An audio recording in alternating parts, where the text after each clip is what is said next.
الحمد لله رب العالمين والعاقبة للمتقين والصلاة والسلام على صادق الوعد الأمين أما بعد فأعوذ بالله من الشيطان الرجيم بسم الله الرحمن الرحيم قل إن تخفوا ما في صدوركم أو تبدوه يعلمه الله ويعلم ما في السماوات وما في الأرض واللہ علی کل شیء قدیر یوم تجد کل نفس ما عملت من خیر محضرا وما عملت من سوء تود لو ان بینہا وبینہ امدا بعیدا ویحذرکم اللہ نفسہ واللہ رؤوف بالعباد صدق اللہ العظیم ان اللہ وملائکتہ یصلون علی النبی یا ایہا الذین آمنوا صلوا علیہ وسلموا تسلیما اللہم صلی علی سیدنا ومولانا محمد وعلی آل سیدنا ومولانا محمد وبارک وسلم وصلی علیہ۔ اللہ رب العزت کی خاص توفیق اور اس کے کرم سے آج ہم آل عمران کی آیات 29 اور 30 انشاءاللہ پڑھنے کی کوشش کریں گے۔ مالک کائنات اپنے بندوں پر خاص مہربان اور خاص کریم ہے، اور وہ اپنے بندوں کو راہ حق دکھانے کے لیے، راہ ہدایت دینے کے لیے، اور انہیں اس دنیا اور آنے والی دنیا میں کامیاب کرنے کے لیے اپنی طرف سے آیات بھیجتا ہے اور انہیں کھول کھول کر بیان کرتا ہے۔ سنیے، اللہ کریم ارشاد فرماتا ہے، قل اے حبیب آپ ان کو یہ فرما دیں، ان تخفو اگر تم چھپا کر رکھو، ما فی صدورکم جو کچھ تمہارے سینوں کے اندر ہے، آپ انہیں فرما دیں، بتا دیں کہ جو تمہارے سینوں میں ہے خواہ تم اسے چھپا لو او تبدو ہو یا تم اس کو ظاہر کر دو، یعلمہ اللہ اللہ دونوں صورتوں میں اس کو جانتا ہے۔ یہ پہلی بات ہے کہ سینوں کے اندر چھپی ہوئی ہر بات، چاہے اسے ہم ظاہر کریں تب بھی خدا اسے جانتا ہے، اور اگر ہم اسے سینوں کے اندر چھپا کر رکھیں تو اللہ فرماتا ہے یہ وہ بھی پھر بھی میرے سامنے ہے۔ وَيَعْلَمُ وہ تو ایسا علم کامل رکھتا ہے،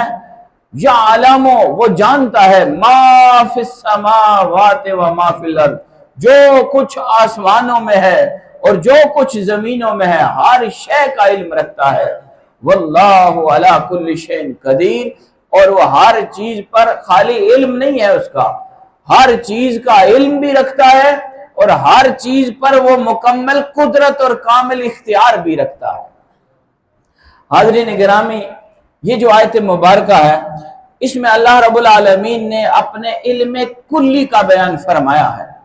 کہ اللہ کاملاً علم رکھنے والا ہے۔ کائنات کا کوئی ذرہ،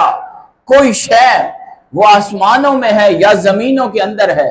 وہ ہمارے لیے ظاہر ہے یا چھپی ہوئی ہے، وہ ہمارے سینوں کے اندر ہے یا ہم اس کا اظہار کرتے ہیں، مالک کائنات کے وہ سامنے ہے۔ اب یہ بات بتانے کا مقصد کیا ہے؟ یہ سب ہم جانتے ہیں کہ ساری کائنات کا خالق ہی وہ خود ہے۔ آسمان بھی اس نے بنائے، زمینیں بھی اس نے بنائیں، آسمانوں زمینوں کے اندر جو شے ہے ہر شے کا وہ خالق بھی ہے، بنانے والا ہے، اس کو کنٹرول کرنے والا ہے، زندہ رکھنے والا ہے، موت دینے والا ہے، ہر چیز کا واحد مالک ہے۔ تو یہ بات ارشاد فرمانے کا مقصد کیا ہے کہ وہ تمہارے سینوں کے اندر جو کچھ ہے، چاہے تم اسے ظاہر کر دو یا اسے چھپا کر رکھو، ہر شے کو وہ جانتا ہے۔ کیا مطلب؟ اللہ ہمیں ہدایت دے رہا ہے، اللہ ہمیں ہدایت کے راستے پر چلا رہا ہے کہ لوگوں تم اپنے ذہنوں کو اس بات کے اندر راغب رکھنا اور اپنے قلب و روح میں یہ بات مستحضر رکھنا، اپنا دھیان اس بات پر لگا کے رکھنا کہ میں اگر کوئی غلط خیال بھی سوچتا ہوں وہ میرا رب جانتا ہے، میں اگر کوئی اچھی سوچ رکھتا ہوں میرا رب اسے جانتا ہے۔ اس لیے کہ وہ کامل علم رکھنے والا ہے۔ آسمانوں زمینوں کائنات کے اندر کوئی شے ایسی نہیں جو اس کے سامنے نہ ہو، اور انسانوں کے دلوں میں اٹھنے والے خیالات سے بھی وہ باخبر ہے، ہماری سوچوں سے باخبر ہے، ہمارے ہر حال سے وہ باخبر ہے، اور ہمارا ہر حال ہمارے مالک کے سامنے ہے۔ اور اسی طرح ہمارا سینہ، ہمارا دل، ہماری ہر شے مالک کے سامنے ہے۔ تو بات کیا پتہ چلی؟ مفسرین اس سے یہ نقطہ دیتے ہیں کہ لوگوں، رب یہ کہہ رہا ہے، تمہیں اس راہ پہ چلا رہا ہے کہ اپنے سینوں کو، اپنے دلوں کو، اپنی سوچوں کو اللہ اور اس کے رسول کے ذکر سے مزین رکھنا، اور اپنی سوچوں کو، اپنے سینوں کو، اپنے دل کو، اپنے خیالات کو کسی اور دنیاوی سوچ میں نہ جانے دینا، کہیں دنیا کی محبت نہ ڈال لینا، کہیں تم غلط سوچیں نہ سوچنے لگ پڑنا، تمہارے اندر کسی طرح کے غلط خیال نہ آئے، بلکہ اللہ کی محبت کی بہار تمہارے سینے میں ہونی چاہیے، اللہ کی رضا کی چاہت تمہارے سینے میں ہونی چاہیے، اور اللہ کی رضا و محبت سے اس کی بارگاہ میں کامیابی کی طلب تمہارے سینے میں ہونی چاہیے۔ اور جب یہ حال ہوگا، رب تمہارے سینے، تمہارے دل، تمہاری سوچوں کی طرف نگاہ کرے گا تو تمہارے دل کو دیکھتے ہوئے وہ اپنے انوار و تجلیات سے اور ہی ساتھ کرے۔ تو یہ اللہ رب العالمین ہمیں ہدایت دیتے ہوئے اور ہمیں اس راہ پر چلاتے ہوئے یہ ارشاد فرماتا ہے کہ لوگوں، تم چاہے کوئی بات جو بھی تمہارے سینے میں ہے، اور ہم انسان ہیں، شیطان اور نفس ہمارے ساتھ ہے، اور ہم طرح طرح کی سوچیں سوچتے ہیں، دوسروں کے بارے میں منفی خیالات رکھتے ہیں، دوسروں کے زوال نعمت کے بارے میں ہماری سوچ چلتی ہے، کسی کی غیبت کے بارے میں ہم سوچتے ہیں۔ تو اسی طرح انسان ہونے کے ناطے ہم دوسروں کے اچھے حال کو دیکھ کر ہمارے اندر حسد کے جذبات پیدا ہوتے ہیں۔ تو رب کائنات ارشاد فرماتا ہے لوگوں، ان تمام جذبات سے، ان منفی خیالات سے، منفی سوچوں سے اپنے سینوں اور دلوں اور سوچوں کو پاک رکھنا، بلکہ ہونا تو یہ چاہیے کہ ہر دم تمہارا سینہ، تمہارا دل میری یاد سے مزین ہو، میری یاد میں مگن ہو، اور جب میں تمہارے دل کی طرف دیکھوں تو تمہارے دل کی یہ طلب مجھے ملے کہ میرا رب مجھ سے راضی ہو جائے، کہیں میرا رب مجھ سے ناراض نہ ہو جائے، مجھے اللہ کی محبت مل جائے، مجھے رسول اللہ کی محبت مل جائے۔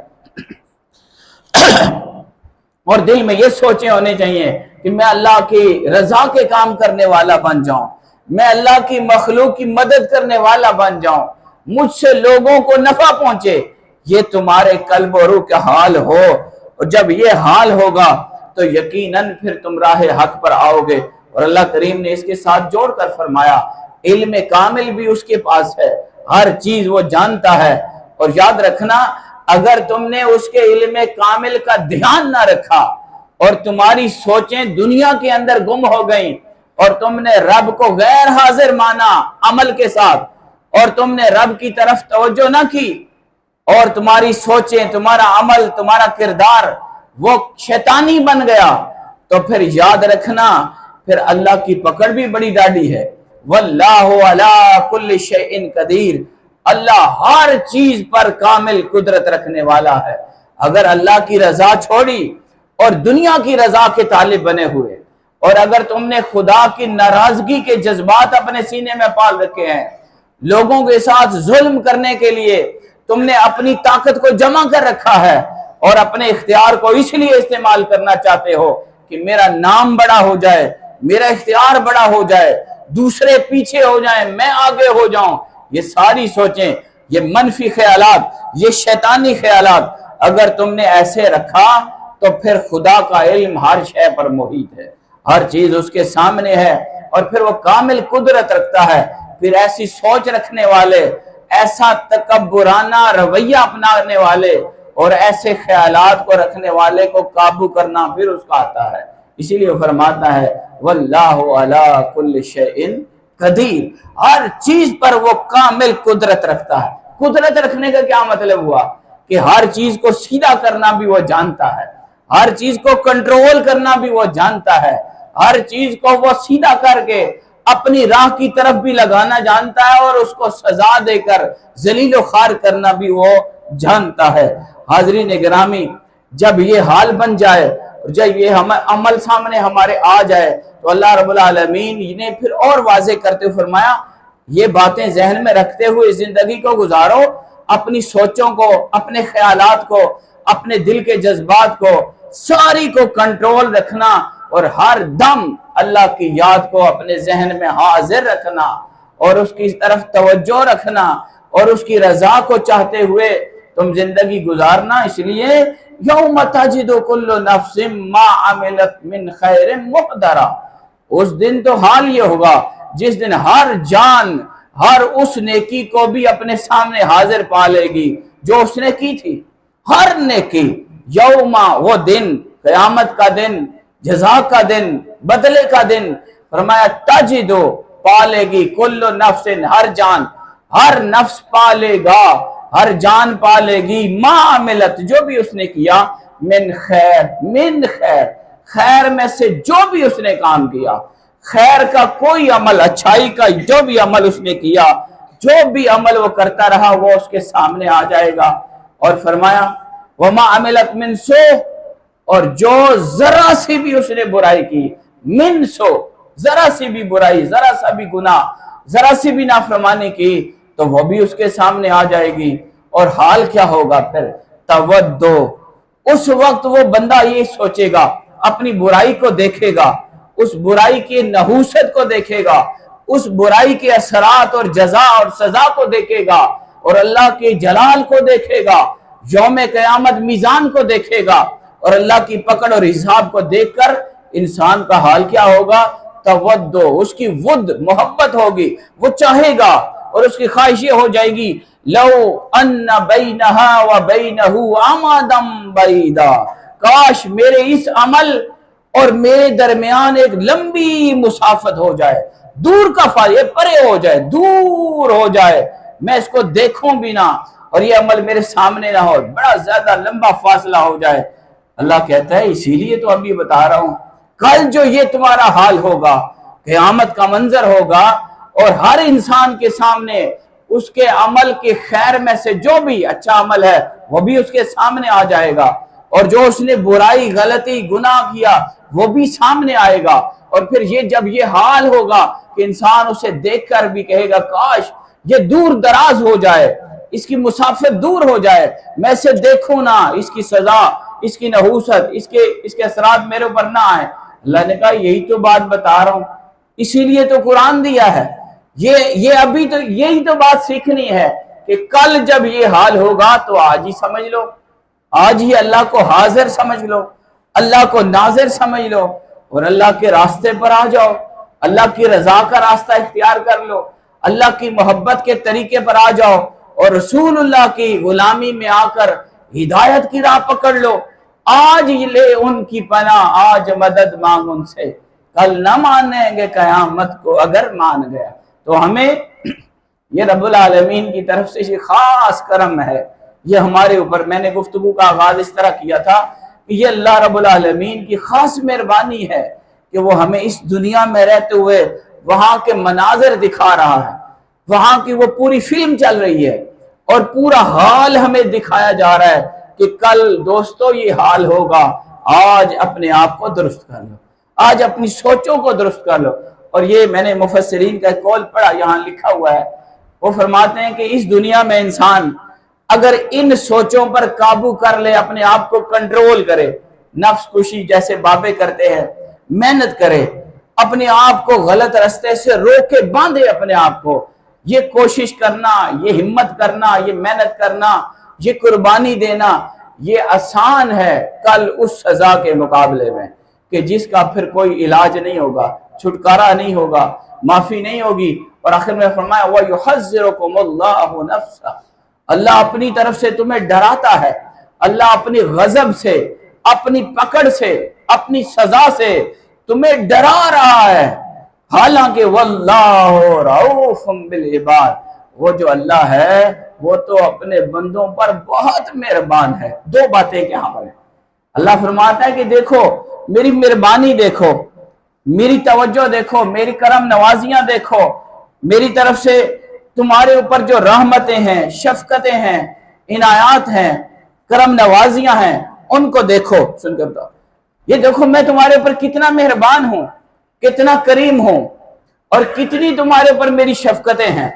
اور یہ شفقت دیکھو کہ کل قیامت کے دن جو تمہارے ساتھ پیش آنے والا ہے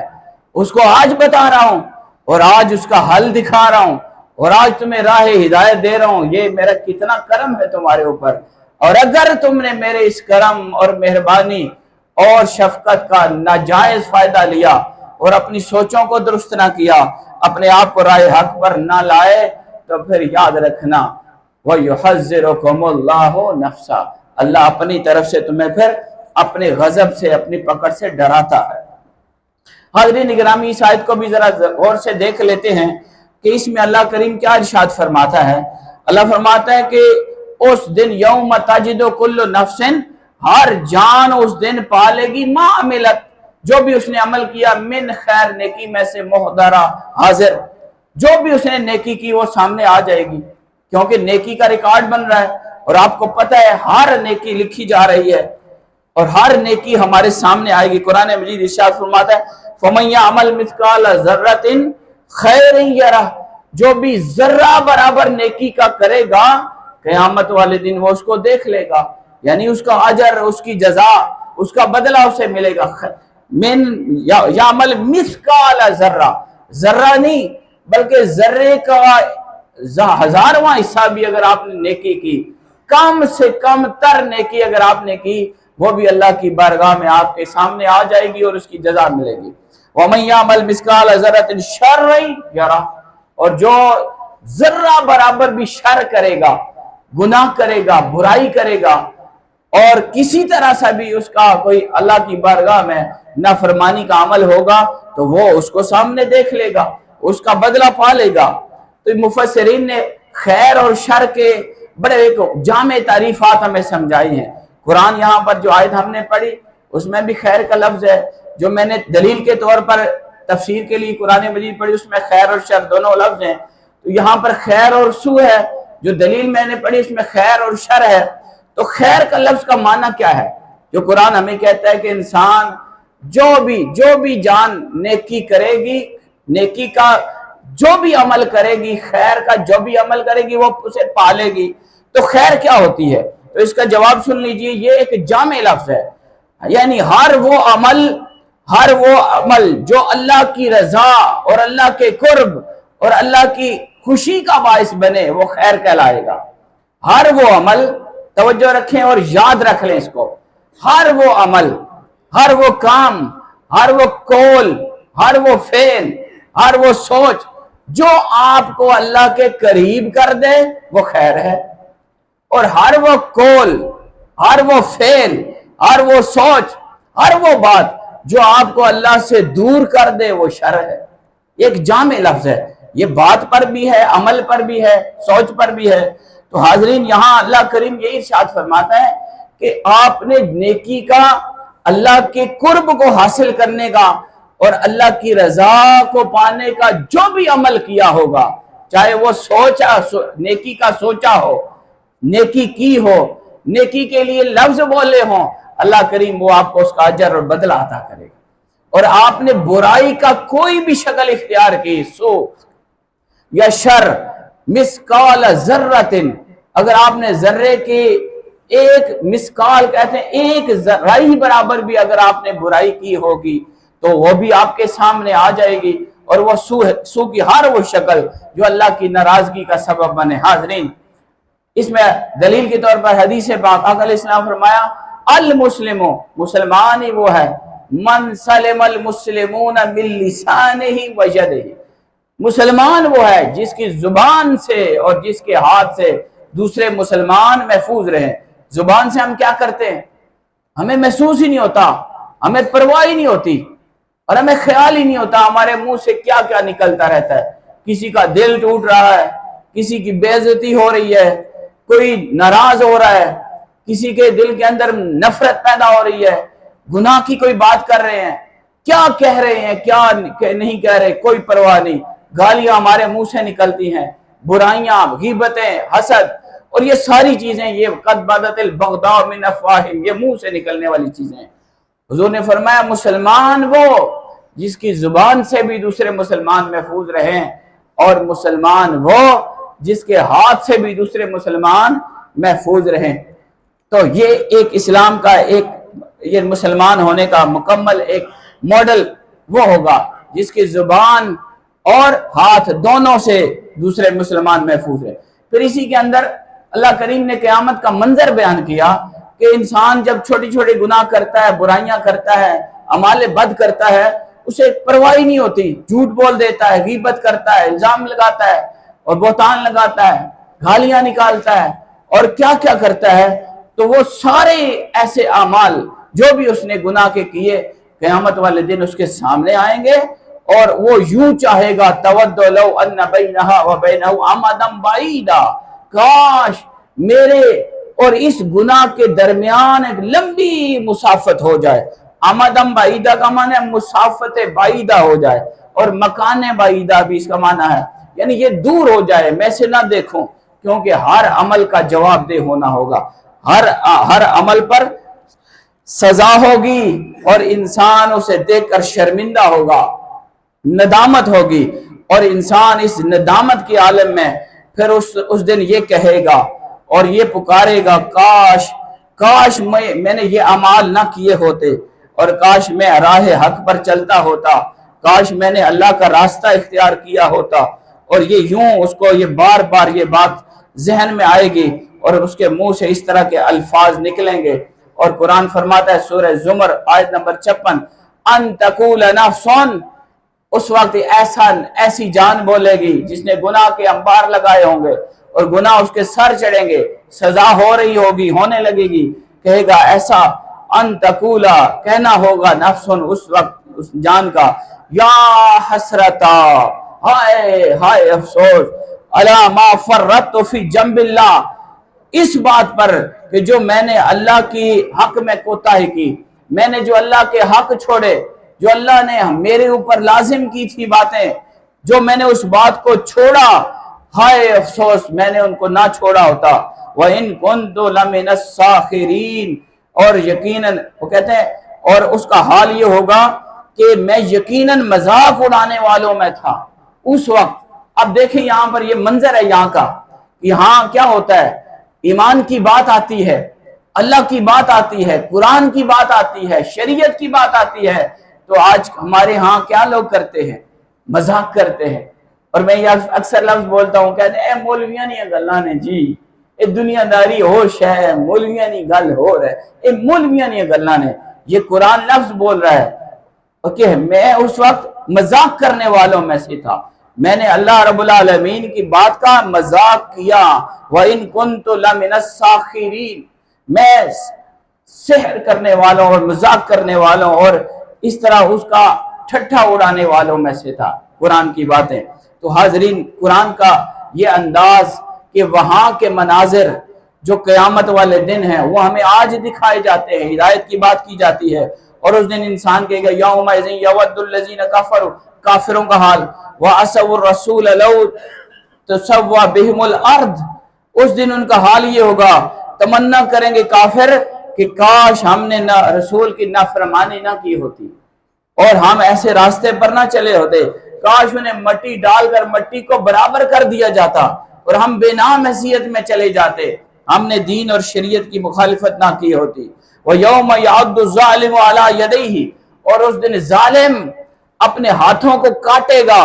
اور یقول، یوں کہے گا، یا لیتنی اتخذت مع الرسول سبیلا، کاش میں نے حضور کا ساتھ دیا ہوتا، کاش میں نے حضور رسول اللہ کے طریقہ اختیار کیا ہوتا، کاش میں غلامی رسول میں آ جاتا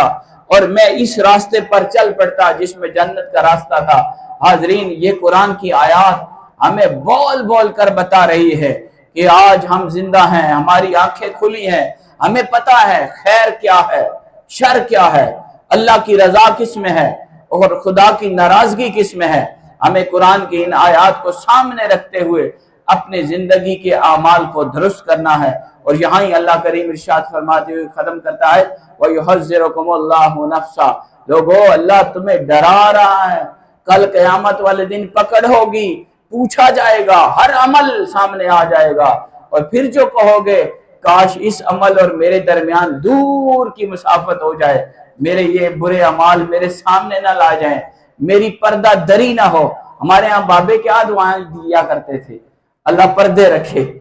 اللہ پردے رکھے۔ اس کا کیا مطلب ہے؟ ہر انسان گناہگار ہے، کوئی بھی انسان جو اس دنیا میں ہے، کل بنی آدم خطاؤن،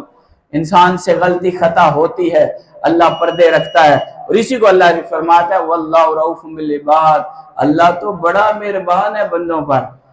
تو بندیوں تساں بھی دھیان کرو، اپنے رب نے بارگاہ شکر گزار بندے بن جاؤ۔ اللہ کریم کی بارگاہ میں التجا کرتے ہیں مولا کریم ہمیں نیک اور صالحین بندوں میں شامل فرما، اور ہمیں قرآن پاک کی ان تعلیمات کو اپنانے کی توفیق عطا فرما۔ وما علینا الا البلاغ۔